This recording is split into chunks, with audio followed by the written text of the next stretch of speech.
Hey everybody, on this episode of Box Office Breakdown, we are going to do whatever it takes to give our spoiler-filled views on Avengers Endgame. We're going to break it all down next. Welcome to Popcorn Talk, featuring movie discussion, news, and interviews. Popcorn Talk. We talk movies. And now, here's Popcorn Talk's Box Office Breakdown. Hey everybody, welcome to Box Office Breakdown. Boy, we're just drying some of the teary eyes here in the room. Trying to process. That's true. Yes. This is the show that looks back at the box office that was, and then we... Parag. Nos. Love it. Okay. About the box office that lie ahead. God. I am Frank Moran. What's up? Kari Lane here. I'm Amy Cassandra Martinez. And as always, folks, like us on Facebook, give us those 5 stars on iTunes, subscribe to the YouTube channel, give it a thumbs up, or 2, or 3, or 4, or however how many you'd like to do. And Kari, if they're watching this after we stream live, what can they do? Yes, Frank, you all comment down below. Now, folks, we're going to do something a little different. I know we've seen some of the Twitter comments that have been posted to us about, like, hey, when you guys do these spoiler views on some of the films, and I'm listening to it on a podcast, I can't tell when you're changing the colors or whatnot. So I end up just listening to it, and I spoil the movie for me. So we're going to switch it up. What we're going to do is we're going to just do our usual show, and we're going to cut a little short, and then the last tail end of our show, and we'll give you plenty of indications once we wrap up the show. We're going to get into our spoiler-filled take on Avengers Endgame. So if you listen to this as a podcast, don't worry. We're going to do our usual wrap-up for the show, and then give you a little spoiler warning, and then you can just duck out there, and then listen again after you've seen the movie. Yeah. I would also add, please, no comments of spoilers, because this is first weekend. Next week's video, maybe, but let's keep the chat spoiler-free and the comments, if you're watching this later, spoiler-free, because we don't want to ruin it for people. Because I was telling Amy real quick right beforehand, there was kind of these jokes, and they might be true or not, but still it's funny, where a teacher on their door had a sign that said, do not talk about the movie, I'm not seeing it till like next week because of family, and if you spoil it, you'll wish Thanos snapped you and out of existence. And I was like, that's really, I thought it was very amusing. And then the other one, it was a teacher who said, if the class doesn't stop talking, they will start writing the spoilers on the board. And I was like, that's awesome. But Amy pointed out, maybe you get some really mean students who are like, I don't care. So anyway, they're fun examples. So please don't spoil it for people, because hopefully you had a spoil-free experience, and hopefully it wasn't ruined for you, and you don't want to do that to somebody else. That's true. Now, given the box office results, though, I feel like there are fewer people that have not seen this film than have seen it. But we'll see how it goes. But to break down all these numbers, holy cow, you got to reach for the expert, our man with the plan when it comes to box office projections and numbers, the lovely, the talented Neil Plumley. On your left, Frank. Oh! Hey! Look at that. What's going on? Holy cow. Hey. Look at you. Welcome back, sir. Yeah. I know I seen your tweet earlier today, a flurry of tweets over the weekend as the box office numbers were coming in. I've been trying to keep abreast of the situation, and it has just been a doozy. Thanks for coming out of the 50s for that one. It's swell of you to do so, sir. That's right. Well, let's just jump right into this here. Yes. So, number one in the box office should come as no surprise. Although how well it did came as a little bit of a surprise to a lot of people. Avengers Endgame, $350 million domestically. Unbelievable. I'm still not shocked, because but like, wow. Yes, with a worldwide total of $1.2 billion. With a B. With a B. With a B, which is twice the previous record. It's doubled the previous worldwide opening weekend debut record of $640 million set by Infinity War last year. Yes. Wow. Doubled it.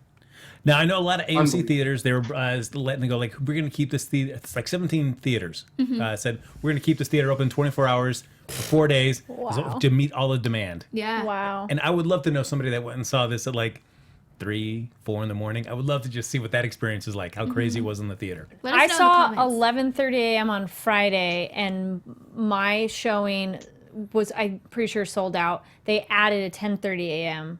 additional show in one of the other theaters, so they added on that end of it. But that's a good question. Yeah, did you see it at a really odd after hours time? I'm also curious. Please let us know. Well, and also it wasn't even just having the theater open, but it's also having more theaters open, if that makes sense. Yeah. Like, Yep. Not showing something else. Yeah. not showing something else. And the nice thing is that with the switch over to digital, it has made it so much easier for theaters to maximize the amount of screens that they want to put something on. They can shrink and expand as much as they want because it doesn't worry about having the actual physical film with them. Now that it's all digital, they can use as many screens as they want to allocate towards that. Yes. Yeah. So that definitely helps theater venues really ramp it up. Yeah. Now, funny thing with this, Ed, anybody chime in and chat too? I saw someone's tweet of the thought of encouraging people to see this movie is so weird because if you've been watching the last 10 years and previous 20 plus films, who's going to suddenly go, yeah, I don't want to see the last one? And who's going to jump in now and go, I'll see the last thing and never have seen anything else? Yeah. It's like, yeah, of course you're going to see it. Like, I don't know how that's a question. But that's like the person that would turn Toy Story 3 off as they're going into the compactor and go like, that's all I needed to know. I don't need to know anything else that ever happened after this. Oh my gosh. Well, there was, we'll get to it, but Captain Marvel had an uptick. And so there was a lot of people that didn't really know about these characters, or maybe they knew. I mean, it's kind of hard not to know about them, but like they had never seen a film, an MCU movie. So then maybe now they're like, oh shoot, this is actually Gotta really catch up. interesting. Yeah. Let me watch all 20 films. Nice Saeed 5674 said my friend saw the movie at 3:55 a.m. Yes. Yes. Woo! That's dedication. That is. Wow. Very happy. 6 p.m. Okay, that's not that weird. So we're talking six- weird times. 6 Somebody o'clock. else know. Opening. Korea Tube says I saw it opening night. Sorry if I said that wrong. Opening night and then 7 a.m. today. Nice. Wow. A sweet 7 a.m. showing. Rising bright and early. So quick around the room. When did everybody see it? 7:30 p.m. Thursday, April 25th. Friday 11:20. I said 11:30, but it's 11:20 because I had to get to work at 3, and so at the very end, like credits, I kept checking my phone and the time of going, am I gonna make it to work in time? I even told work, I'm like, I'm seeing Endgame at 11:20. I should be able to make it by 3, but I want you to know that's where it came from because we were starting work earlier that day, just by chance. I'm like, of course, but I made it, so it worked out perfectly fine. When you gave them the heads up, were they like that's a worthy enough excuse that justifies? My boss has not seen any of the Marvel films, so did not really care. And one of my other coworkers, the next day I saw them, they're like, "Don't even talk to me. I don't want to hear anything, even just in case." I'm like, "Don't worry, I won't tell you anything." So yeah, they appreciate it. What about you, Frank? I saw it 6:45 on Thursday, April 25th, and then again Friday night, like at midnight. There you go. Neil, how about yourself?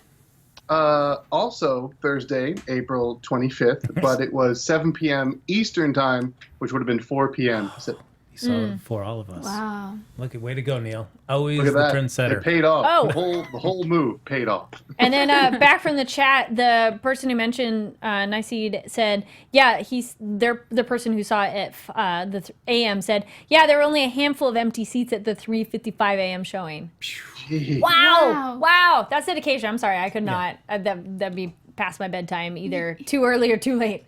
But give it up for those night shift people that are like, Yes, those know, employees, yeah. man. Woo. But both for the employees and for the people on those shifts. Like, I get up at 2 in the morning and I really want to see this movie. Yeah. There's a That's chance true. they could go see this That's film. true if you have odd shift time, for sure. That actually kind of reminds me of when The Force Awakens came out. And it was kind of like the same thing where people were watching it at all kinds of hours of the day. And I was like, as long as you watch it, if you want to watch it and you get to watch it opening weekend, I think it's just so exciting. Yeah. So we will get in depth into this film towards the end Later. of the show here. Yeah. But just quick, around the room, did you like it? And when will you see it again? Okay. Amy, we'll start with you. I loved it. I will see it again as soon as I am emotionally recovered. Okay. So a couple months from now. Maybe next weekend. All right. Yeah. We'll see. Okay. I enjoyed it a lot.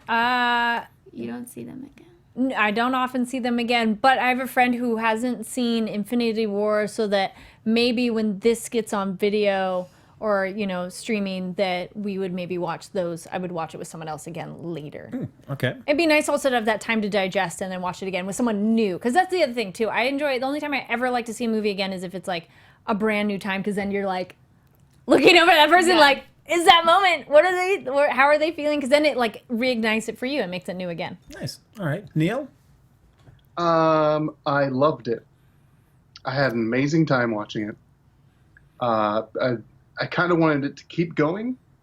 If that sounds strange enough, it was 3 hours and 1 minute long, but I kind of wanted it to be like 4 hours because it was. I had such a great time watching it. I'm definitely going to see it again in theaters. I don't know when. I'm sure it's going to be playing for the next like 2 months. So at the very least, the next 2 months. So I'll take some time and see it again, at least once, maybe a third time. I don't know. But at least one more time in theaters for sure. And Frank? There's a lot to enjoy, but I did have some quibbles, which we'll get into later. And I've already seen it one more time, and those quibbles still hold.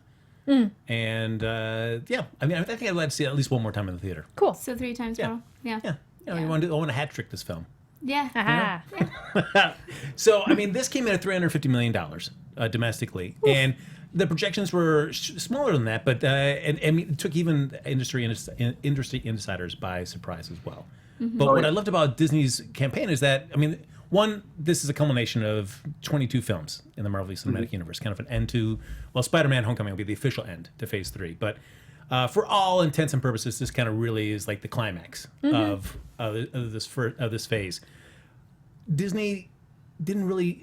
You saw a lot of promotional materials, but in terms of actually seeing content from the film, not a lot because which is good. I would rather not see anything. Yeah. I tried to watch. I didn't watch a single trailer. I'm like, I don't need to know anything. I'd rather it be fresh and new. Do you think? And I guess it's so hard because you're looking at it by the MCU playbook. Would you rather see more films try this approach where they're not going to show you a lot of content from the film? By now, why do you need a trailer? You're gonna go. That's the other thing, too. We've all been watching these movies for over 10 years, if you started, even if not, you've watched enough of the films. Why would you ever go, no? Yeah. That makes no sense. There's 2 kinds of people in this world. Yeah. The people that want as much as possible, if they want a trailer, they want a poster, they want a, TV spot. Yeah. And there's people that don't want anything. Yep. Regardless, both of those people will go and see the film. True. So you're also, if you're, putting out TV spots or trailers, even if they only show the first 15 minutes of the film, you're also maybe perhaps bringing in a newer audience where they're like, what the heck is that? Oh, those Avengers. I've heard about them. Maybe I should go and see it. Or, Those Avengers. Oh, yeah. So, I don't know. I am interested because whatever they choose to do in the future in Phase 4, I think they might try to stick to the idea of not showing too much, but they will. They will show trailers. People will watch trailers and react to trailers. Now, the nice thing about this so far is that, of course, 22 films. These films are characters that, except for Doctor Strange, Black Panther, have had sequels. Right. And Spider-Man's coming out. Captain Marvel. And Captain Marvel, you're right. Yeah. So, but this next phase, you're introducing the Eternals, you're introducing Shang-Chi, the Master of Kung Fu, and even some other ones that we still don't know yet. They're still being kind of vague until Spider-Man not Homecoming, but Far From Home. Far From Home comes out. Do you think they're going to be a little bit more, because these are probably going to be a little deeper cut characters than we've seen before, will have to be a little bit more explanatory in their promotional materials to really get the word out to get people in, or just the fact that it's MCU alone is enough for them and they can just rest on that and know that audiences will still come? Both. Or you're curious because you're like, who is this character? And then you want to go watch. Yeah. I feel like there's 2 kinds of people in this world. The people that are like, sure, yeah, either I love comics or don't know much about it, but I'm invested, or people that are like, ugh, whatever, comics, I don't care. And I think that even, with Doctor Strange, that was a whole intense film that you needed a good deal of explanation to get through it, and it's heavy for people that aren't familiar with Doctor Strange. So if they kind of keep that moving forward, they still need to have a little bit of meat to some, their promotion, because even with Captain Marvel, I'm sure we know that there were a lot of people that they weren't super pumped about it. So you got to have a little something to intrigue people that are not already on board, no matter what. Even if they know the comics, and especially if they know the comics and they're like, well, but that's not what I had in mind. Then you have to kind of sway them and be like, hey guys, we got this. Trust us. And then they'll watch it. Neil? No, I agree. I think Endgame was a very, very specific promotional type in that in most trailers you need to try and set up what the protagonists are going to be fighting against, and you also need to set up what the tone of the film is going to be. It's those 2 things. So like the energy coming from the protagonist or main characters or antagonists, and also how they're going to meet the antagonist, at least in a small way. You can look at that in like how they promoted Shazam, where it's like Frank was saying, just mostly an unknown character needs a lot of exposition. But in the same way, you sort of need to show like who they're going to be fighting. Now, they didn't really go into like the whole thing of like how the villain was going to be operating specifically in Shazam, but they definitely had to show you something about it. With Endgame, you didn't need any of that. You knew who they were going to be fighting. You knew exactly what the stakes were. So basically all you needed was a couple of teases and a little bit of tone, and that's it. Everyone already knew going into it what they were up against. And so I think that's how they got away with such little marketing and how that actually benefited them, because it didn't give away like anything from the movie, but everyone still wanted to see it. Moving forward into phase 4, they're gonna still need to do, your traditional trailers, I think, and advertising and marketing until they get enough information through like recurring characters, and then you can start like, pulling back a little bit on the exposition in the advertising. Mm-hmm. Good point. Take a look at another Disney property that's under their umbrella now, and that is Lucasfilm, the Star Wars films. If you look at The Rise of Skywalker coming out, can Disney follow that same kind of playbook they did for the MCU, or is the fact that The Last Jedi was such a divisive film with the fan base that you need to do more of the promotional material to say like, guys, it's all right if you're mad about this, it's still some really great stuff, so come on back. I think like that, which Amy touched upon as well, of like, you might need to sway the people who were on the fence about it from previous films for the Star Wars franchise, because some of their more recent ones were so divisive for fans. Yeah. Which is like, why? But it was. It's a movie. It's okay. We love them too. But people, man, they got really hit or miss feelings on them. That's true. And Neil is somebody that I know had a lot of feelings about just the way that people were approaching each other, commenting on The Last Jedi. What do you think in terms of what The Rise of Skywalker, could they follow this playbook, or do they need to be a little bit more open with the fans? I think honestly, as far as like how Lucasfilm's been operating recently, is that they're sort of pandering to fans in the trailers and things like that. But especially after The Last Jedi and the stand they took against trolls, and how they took a stand against like specifically the trolls against like Kelly Marie Tran and such, and people like that, the kind of hate that she faced. The way that Lucasfilm backed her up, I think that they might be in the realm of like, if you don't like it, screw you, Yeah. If you don't like it, you don't like it to the point where we can't get you back.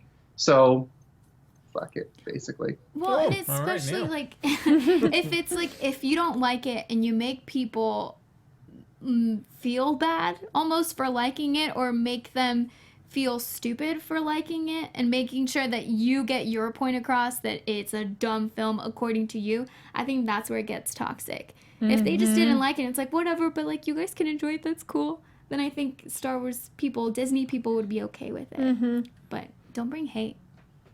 Period. Yeah, I feel like a lot of the fans that were divisive against The Last Jedi are just, if they were that divisive against The Last Jedi, I think they're just too far gone as fans at this point. I don't think that you can really do anything. They've gone over to the dark side. Aha. Yeah. Beautiful. They've gone to the dark side. Yeah. I do want Amy to make a shirt though.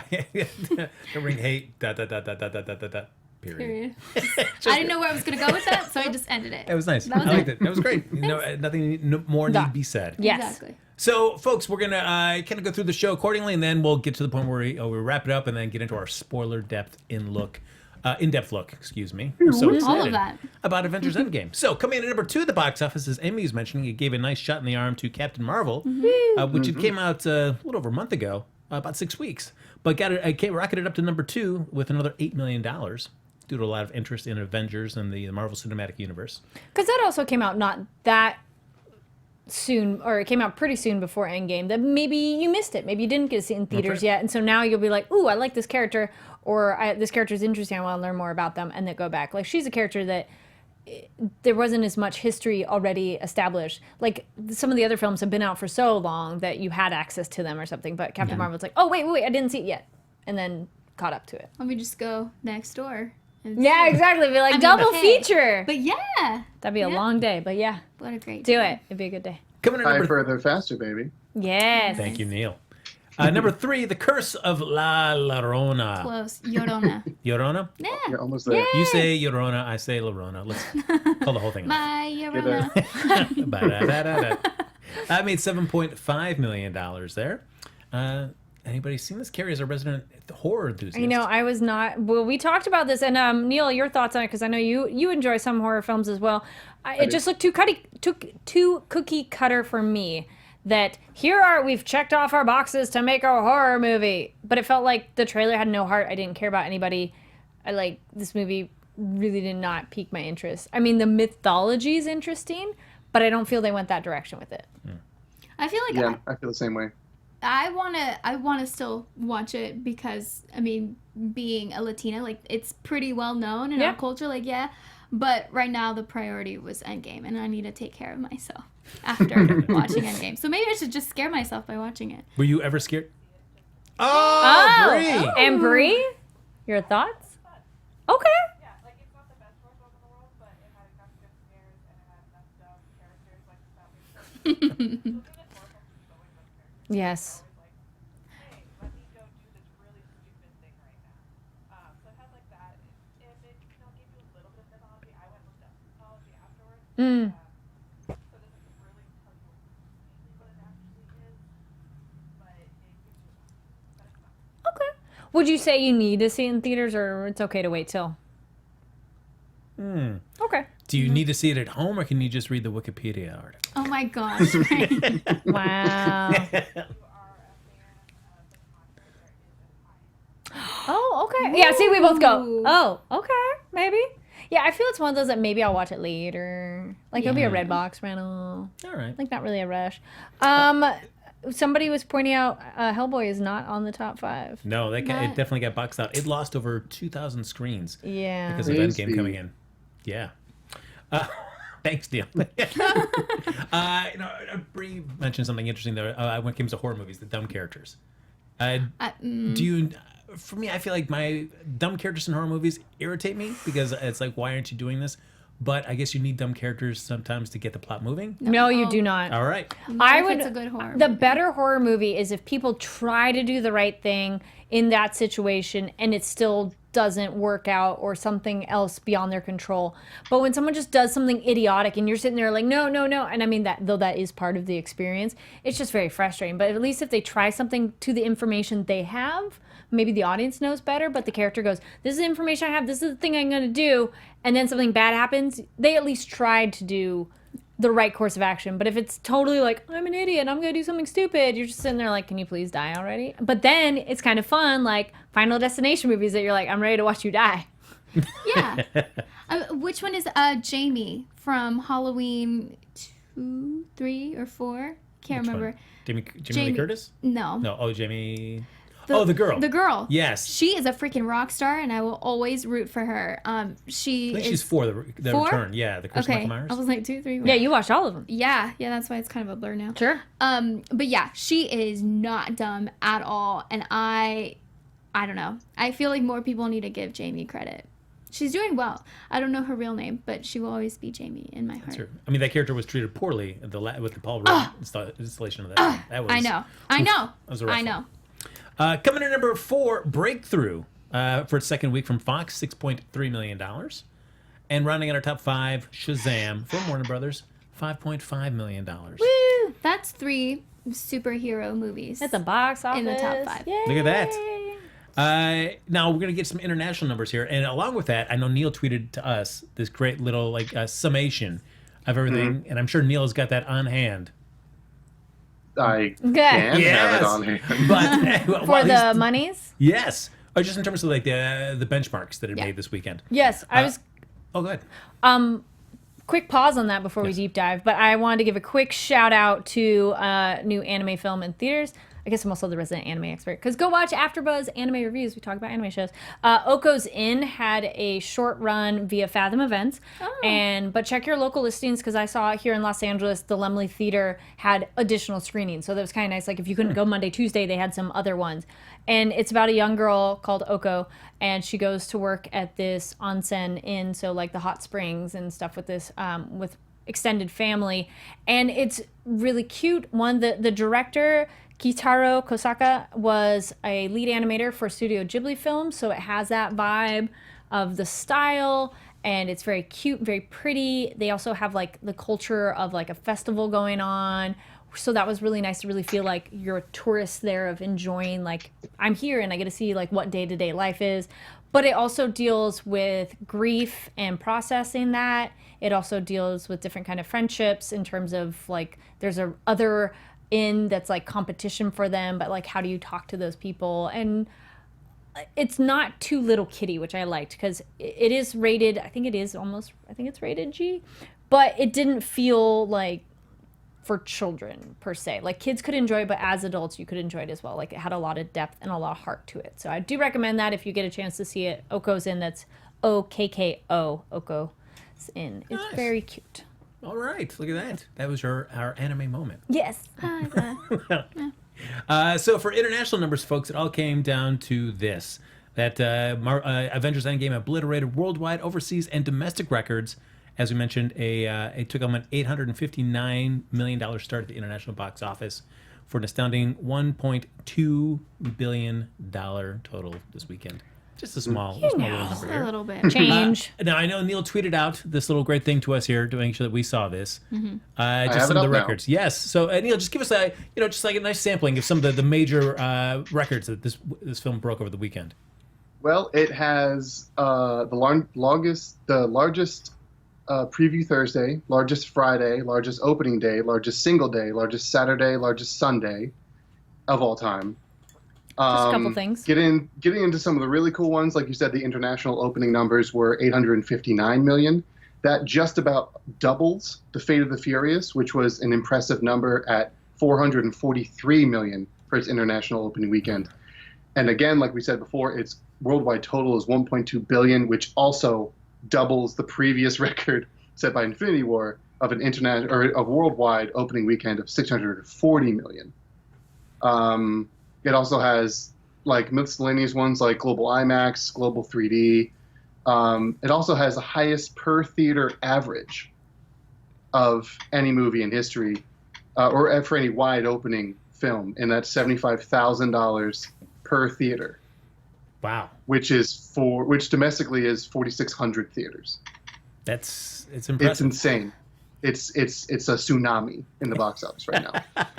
I also have to say, like, of course, everyone on social media was talking about, like, don't spoil the end game. And that could really be negative, of course. But was something that was so beautiful, seeing this across, all social media, Reddit, Twitter, was people going and seeing this film. Like, I don't know if it was, I want to say it was in India. Someone took a video of people running towards the theater safely, but like no one was getting hurt. There was just safely. like a lot of escalators and people going to it. I'm like, we're all nerding out together across the globe. Yes. Like, how cool is that? And then just to be able to be like, yeah, when I got out of the theater Thursday night, I was like, Amy, wipe any kind of evidence you have of anything, because there was people standing in line, and like waiting to go inside, and I was like, like I don't want to give that away for them, and it was just, this can really connect us all, and I'm very excited about it. Well, it's like this, experience and journey that fans, even if you're not hardcore into comics, but you've been either watching these movies this whole time or you've been binging recently, and this essentially is like the end, air quotes. I mean, there's other things that could happen, of course, but like this is a button to this experience that we've all shared, and then you have that solidarity of like, oh, you experience this too, and like let's exchange, let's talk. But yeah, I agree too. Of like walking out, I don't want to say anything either. In the lobby, there was tons of people waiting to go see it, so it's like don't say anything because that don't look at people in the eye. That might even give it away. people saying like I laughed, I cried, whatever. Like if they say too much one way or the other, that could taint what you're going in of like oh it's gonna be like this and like, I went to Disneyland on Friday, so the day after, and there was people walking around with like Marvel shirts, Avengers shirts, like anything. And there was this employee who looked at us, like it was a group of 5 of us, and we were wearing like Avengers stuff and whatever. And she looked at us and she said, "Oh, have you guys seen it? Don't tell me anything. No, trust me, we won't. It's fine." But it's like we never met her before. It was just kind of like connecting on that level, and I think that's something that we can all treasure. Yes, but then also it's like don't ask. Because were you ever going to go up to this person you don't even know and just like, hey, let me tell you some spoilers? No. Well, you could. So don't even I heard of people driving by movie theaters or walking by and yelling stuff out. True. That is horrible. But don't be that person. Yes, don't be that person. You guys aren't. Yes. Of course. But the one thing that was funny is LaShawn McCoy, who plays for the Buffalo Bills. He tweeted out a couple spoiler things for Avengers Endgame, and the funniest thing was just reading the responses to that from people. Oh, man, okay. Oh, people were savage to him in the Twitter threads. Yes. So, folks, we did do our box office bet here on Avengers Endgame, and we for those hot totals, I came in so close to winning this. With my pretty sure it's me and Neil. With my really low ball, $266 million. The winner, though, is a gentleman who's not with us this week. That's Jonathan, our engineer. He came in at $320 million. 320. I thought it was way too high at the time. I even said it on the show. I was like, "Ooh, that's high," because I didn't think it would make that much. And then it made so much more than that. Did I have 300? Amy had 300. Oh, okay. I guess it wasn't that high. Neil had 285 and Kari 280. Oh. Whoops. Yes. But we all saw it anyway. That's true. Yeah. But we will have another box office bet coming up here. 3 films hoping for you to vote for them, excuse me, in the chat there. We've got The Intruder from Sony and Screen Gems there with Dennis Quaid, Michael Ealy, Megan Good. 2,200 screens. The Long Shot, Seth Rogen and Charlize Theron. 3,100 screens. And then Ugly Dolls, an animated film from STX Entertainment on 3,600 plus screens. So, start voting away there in the chat, and we'll do a little box office rewind on one of the stars of this film. Oh, yay! Yes!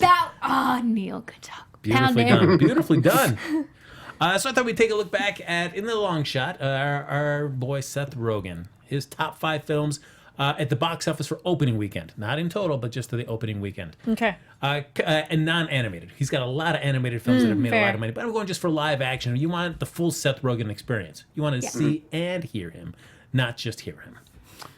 So coming in at number 5, Pineapple Express. Back from 2008, $23.2 million. I like that one. That was fine. It was a good movie. Yeah. Never seen it. Number 4, Knocked Up from Universal, back in 2007, $30.6. That was surprisingly good. No. Yeah, it was pretty good. It's a whole movie about like, oh no, I got pregnant. That's not funny. No, but like it actually was pretty good. Yeah. It's pretty heartfelt. Yeah. It hits you. They end up like being scared at first, and then they they work through it together, and they're just both ready to be parents. It's pretty cool. Yeah. But I'm not a huge fan of her as an actress, though. Oh. Well, I mean, we're not even talking about that. Yeah, but even in that, I was just like, Yeah. Coming in number 3, Superbad, 2007, $33 million. Yeah, that was a good one. Yeah. I have not watched it funny. Since I came out, so I'd be curious just to watch it back and see how it holds up now. Yeah. Coming in number 2, The Green Hornet from 2011. That was fun. No, it was so disappointing. You mean Neil? Yes. Oh, I thought it was funny. It was fun. That movie was a boatload of disappointment for me. Fair. Maybe, but on the maybe I thought it was better because, wait, was that the year? No, that couldn't have been the year that Green Lantern came out, was it? It was around the time. Maybe it was a year after that, but I remember being let down by Green Lantern, and then Green Hornet comes out. I'm like, okay, well, at least this one's fun.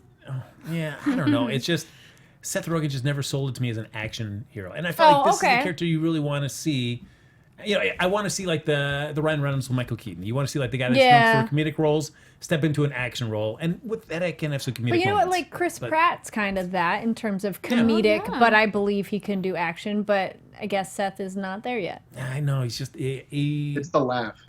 I think the laugh, and he still comes up with matter. Like, always kind of afraid for some reason. Yeah. And then coming in number 1, Neighbors from Universal back in 2014, $49 million. What a great little movie. Liked it. I did not see that one. I love Neighbors. It was fine. Yeah. Yeah. Did you like the sequel? Yeah, not as good. It wasn't as good. I love the first one. Okay. All right, so folks, before we get to our box office bet, let's do our top 5 for next week. Of course, we've got, as I said, The Intruder on 2,200 screens. It's a thriller. The Long Shot at 3,100 screens, but seems to be getting a lot of good word of mouth. And Ugly Dolls on 3,600 screens. Long Shot, the trailer, I go, yeah, it has potential. Ugly Dolls animation that I'm generally sure. Intruder, though, home invasion ones are really tricky to do right. Yeah. I mean, Really hard. I And feel it feels it's so been done. Yeah, I feel like the we've seen title. this. The title. We've had a movie before. And we just had the recent, I think, was it Break In with Gabrielle Union? Yes. Breaking it. Like that one Breaking I In, actually liked though. It wasn't amazing, but was entertaining enough. But Intruder, I'm like, I just saw this movie. Why? Like, it feels, what are they offering new? If you're gonna remake a concept we've seen over and over again, either offer something new to it. In the trailer, I go, nope, nah. Have a better title. That too. We've already talked about this movie in the last. Well, I think we can all agree Avengers Endgame still coming in number 1. Oh yes. I don't know about it that, just crashed and burned and made like $2 million this next week because everybody had seen it That's a already. long shot. Thing. What do we see is coming in at number 2? Probably Ugly Dolls. Family Just film. because Yeah. it's family and it has more screens. True. Yeah. It could be number, and then Long Shot for 3 because comedy, something that's just a pure comedy. I'm gonna go Long Shot. I'm gonna go Avengers, Long Shot, then Ugly Dolls. I feel like Ugly Dolls, even though it's more screens, I mean, and I've known about these characters for a long time, but I still feel like to a lot of the general public, they're still kind of under the radar. Yeah. Yeah. Oh yeah. Yeah. I didn't know about them. Yeah. You didn't? Oh no. No, I thought this was like a brand new thing. Yeah, I mean, if Yeah. you've spent any time at Comic-Con, you've always seen that Yeah, they've had huge they're all displays over. there. They've been around for like 15, no, more like 20 years at least. But more is just as plushies and things like that you could get in T-shirts. But so I feel like even though it's more screens, that it's still not gonna have that huge pop at the box office, at least opening week. So I'm gonna go with that as 3, and then I'll do Captain Marvel and then The Intruder. I'll throw The Intruder a bone and say it'll make the top 5. Same, but I'll swap Ugly Dolls as 2, Long Shot 3. Same. Neil? I think. Hang on. I think we're gonna get Ugly Dolls and then Long Shot and then Captain Marvel and then The Intruder. All right. Look at that. So we've got it's Neil and Kari against Amy and myself. All right. Look at that. No, we're the same. Well, then, Oh yeah, no, yeah. Then it's everybody against me. Yes. Fine. All right, so folks, we're going to do our bet here for the box office bet on the film that you have voted on in the chat. I saw Long Shot more than anything else, All right, looks like it's going to be Long Shot. which we go. said is number 3, and you said is number 2. That's so true. Starring Seth Rogen, Charlize Theron. It's got June Diane Raphael in there as well, if you've seen or listened to How Did This Get Made? Yeah, Paul Shear's wife. Also in the, whatever that Netflix series is, with Jane Fonda and Oh. Frankie and June. Grace and Frankie. Grace and Frankie. There Yes. you go. All right. So, folks, how this is going to work is if you've never seen the show, we're all going to bet on what we think the Long Shot will do for its opening box office total for that weekend. Whoever's the closest will be the prognosticator, prognosticators. The loser will have to see this film and tell us all about it. okay. All right. So, there we go. And I know we've got Neil playing. We've got Bree. Would you like to join us? No, that's fine. Let's hear you. Let's your voice be heard here. Okay, you'll have to tell them what I say though. I will tell them what you said. All right. So we've got Bree playing. Great. It's always great when we have more people involved in the bet. Are you scared? I'm always scared. I'm always scared. no. I've seen too many awful films, guys. I know this year has been rough. Star for you. Drew says 36. Oh, interesting. We're all talking about Long Shot, right? Okay. Yeah. We are talking about Long Shot. All right. Yep. That's what we are. All right. John Harrison says 18. All right. Okay. Jenna James is 30. All right. Man. Interesting numbers. I Yes. am not seeing that, but okay. All right. I've got mine locked in. Yep, I've made an yep, adjustment. Let's hope this doesn't bite me in the butt. It will. Bree, we will start with you. All right. Bree said- who's in the booth? Yes, go ahead, Carrie. Bree said 17. 17 million for 17. Bree. Jay in the chat is pretty close. Jay in the chat said 15. All right. Neil, yourself, sir. I'm all ready to go. I started with 8, crossed it out because 8's a little low. Went all the way up to 11. Okay, 11. All right. That's where we're at right now. 11 Nice. million. Sky says 15.5. Okay. I'm getting, Oh, man. starting to sweat a little bit. Same. Amy. 10. Oh, no. Oh. That's a good one. Yes. Really? Oh, What is that? No, I think that's even. Guys, everyone's still gonna see Endgame, and then you got Ugly Dolls, and then you have Long Shot. Yeah. Don't make me scared. I don't want to lose. What are your numbers? All right. Carrie.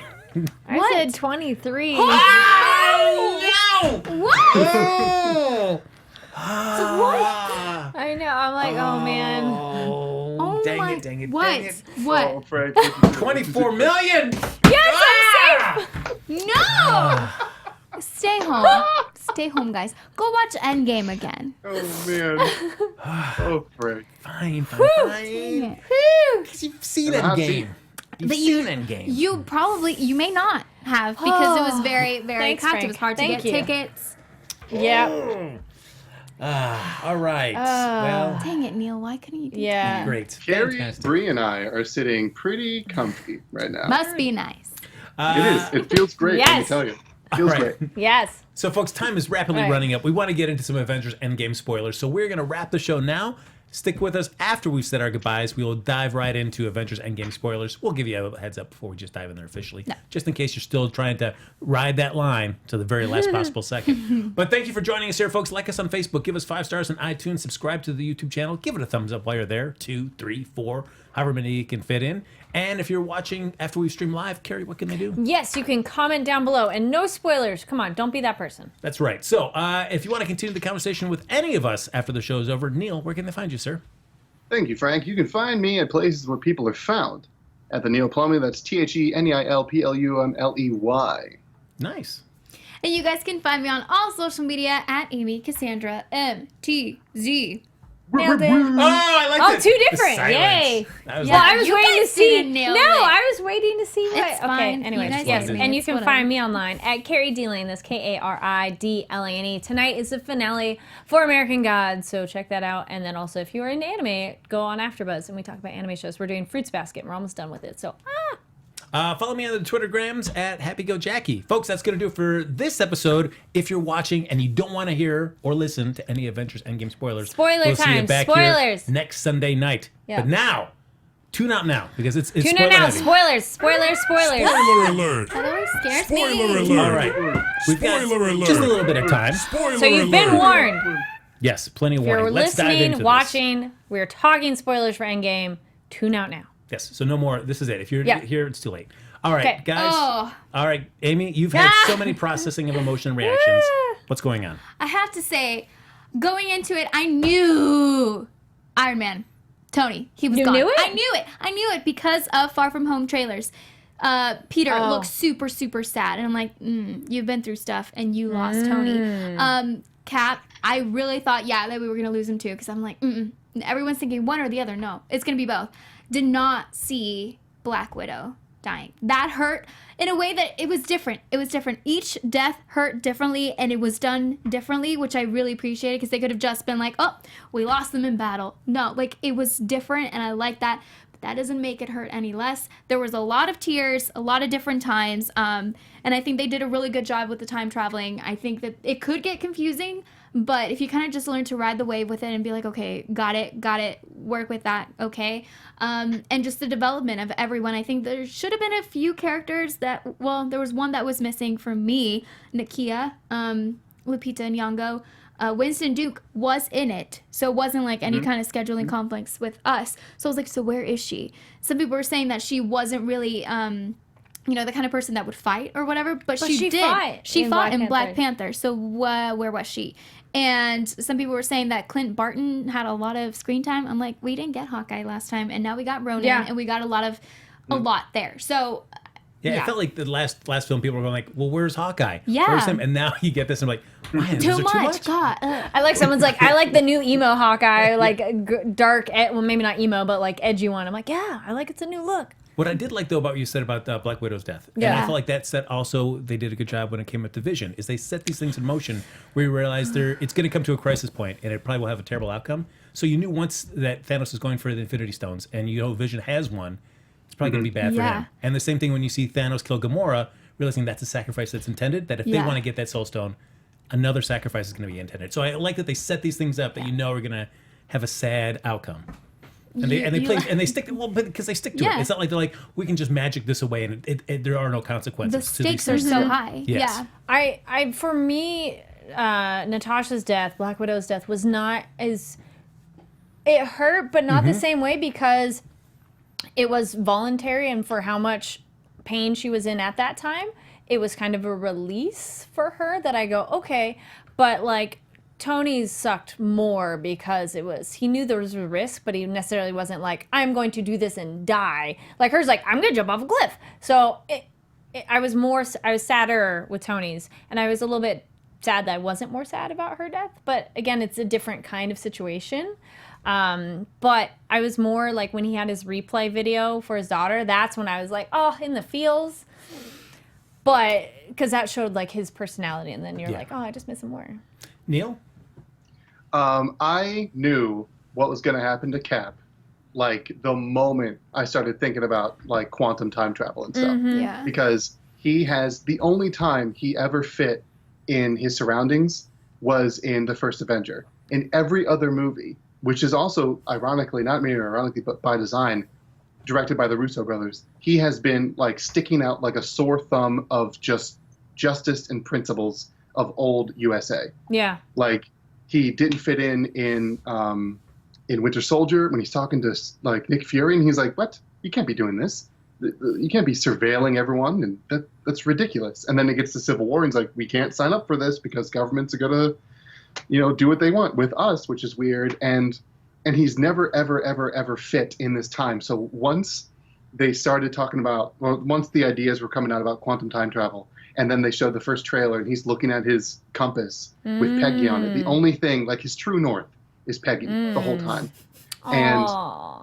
And they show that in the clip. I'm like, that's it. He's going back in time. Why the hell would he not do that? Of course he's going to do that. And stay there. Once he finishes the fight, he's going to be like, look, my fight's done. You guys are good. You have more than enough. I'm going to go and live my life now. And when that happened, like when it was leading up to that, like, all right, Cap, you have to, like, you know what to do. You have to put them back right where they were. And I'm just had a big smile on my face. So I'm like, he is not coming back. He's going to have a great life. And you're not going to see him the same way again. And it was such a heartwarming moment because I knew it was coming. And I just, like, and Buck knew it was coming too. Yeah. The whole time. The way he was looking at him, he's like, oh, you're taking all the stupid with you. And I'm just like, this is exactly what's going to happen.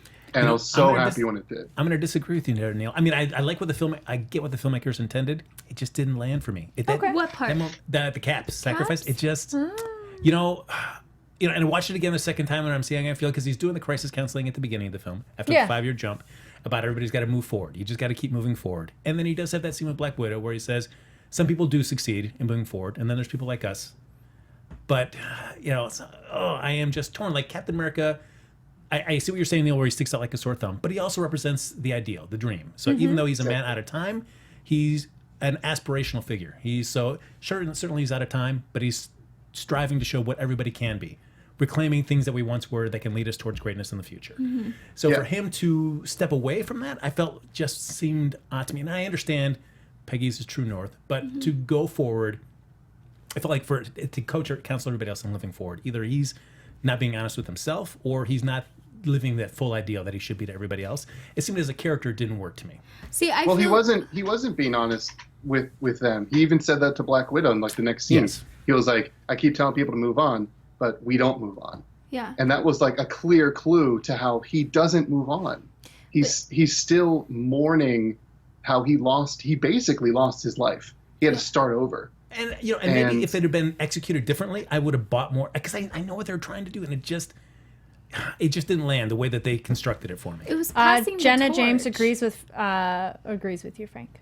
And I know there's talk about like the time travel. In the chat. Yeah, where it's just Cap. There's like, oh yeah, well, we never mentioned Peggy Carter's husband, so it could have been Cap all along. They're keeping that secret. Mm-hmm. Sure, but from Cap's perspective, living in the present, he doesn't know that. So he's going back in to mess up Peggy's life in some fashion. Like she could have found a great happiness with his husband that could be Steve Rogers, but he doesn't know that in 2019 when he first makes that jump back. So it's like to have him do that motion, like, yeah, I'm going to go back and disrupt everything just for my purpose. Well, he could have just been like, hey, how's her life? Oh, okay, I can go and be with her. Not like, oh, she's happy, let me mess that up. That's not Cap. Okay, one fun thing to end on too. Yes. Girl Squad.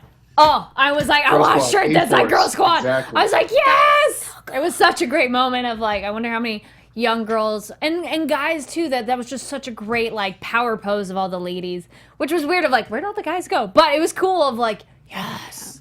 Yeah. Oh, man, we just didn't have enough time. We're going to have to do this again next week. We're going to talk more about it next week. Next week. Yes. Oh! So many things to say. But just Cap holding Thor's hammer, that was right there. Magnificent. Oh, yes, that was so good. Yeah. We'll get into all that next week, all our fun moments and things that still we had a couple quibbles with. So join us next week right here on Box Office Breakdown, folks. We did our goodbyes. You know where to find us. We'll see you back here next Sunday. Go see some movies, especially The Long Shot. Go see it a lot of times. Bye.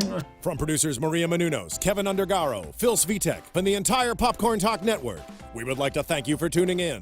For questions or comments, be sure to visit popcorntalk.com. I'm Sir Richard Wentworth, and this has been a presentation of the Popcorn Talk Network. The views expressed herein are those of the hosts only and do not necessarily reflect the views of the Popcorn Talk Network or its owners or principals.